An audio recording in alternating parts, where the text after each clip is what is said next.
فاسألوا أهل الذكر إن كنتم لا تعلمون.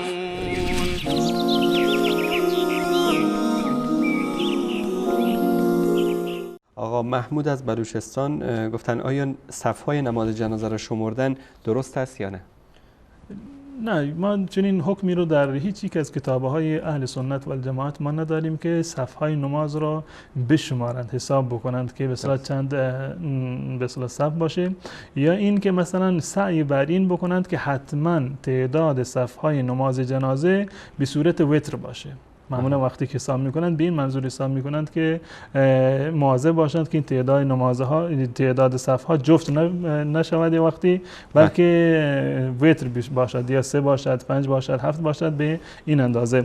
و این یک نوع سوء تفاهمی هست که در واقع برای بینندگان و برای عموم مردم ما در واقع پیش اومده.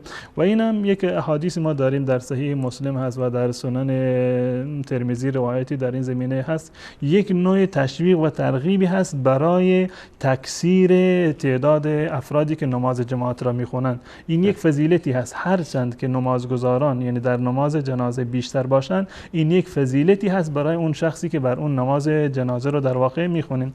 حدیثی هست رسول الله صلی الله علیه و سلم میفرمایند ما من میت یصلی علیه امه من المسلمین، هر میتی جنازه‌ای که یک گروهی از مسلمانان بر اون نماز جنازه را بخونند که یبلغون 100، که تعدادشون به 100 نفر برسد، کلهم یشفعون الله، که همه اینها شفاعت میکنند برای این فرد، الا شفعوا فیه، الله متعال شفاعت اینها رو قبول میکنه. خود این نماز جنازه خوندن و این نمازی که ما میخونیم، این یک نوع طلب شفاعت هست. در نماز جنازه دعا کرده میشه که خدای گناهان این رو در واقع معاف بکن، این رو به بهشت ببر، از بدیهای این به اصطلاح بگذر. این حدیث در صحیح مسلم اومده، در سنن ترمذی اومده و حدیث صحیح.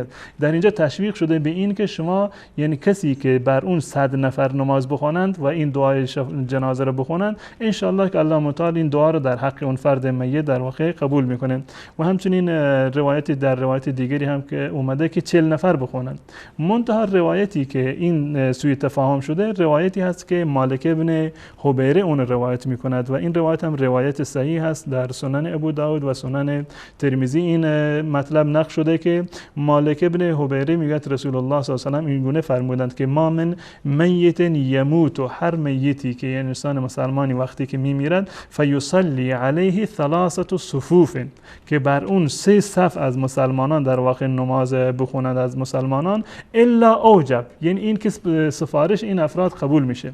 در اینجا لفظ 3 صفوف آمده، یعنی 3 صف باشند. و برخی از این مردم عوام این گمان کردند، حتی برخی از افرادی که پیش نماز میشن این تصور کردند که معنی این حدیث این است که حتما باید 3 صف باشند و 4 صف نباشند یا 2 صف نباشند. معنی حدیث این نیست که صفها باید تا بشند و وتر بشند. معنی این حدیث این است که اگر 3 صف مسلمانان بر یک جنازه نماز بخونند، الله متعال شفاعت این نمازگزاران رو و دعایشون رو در حق میت قبول میکنه.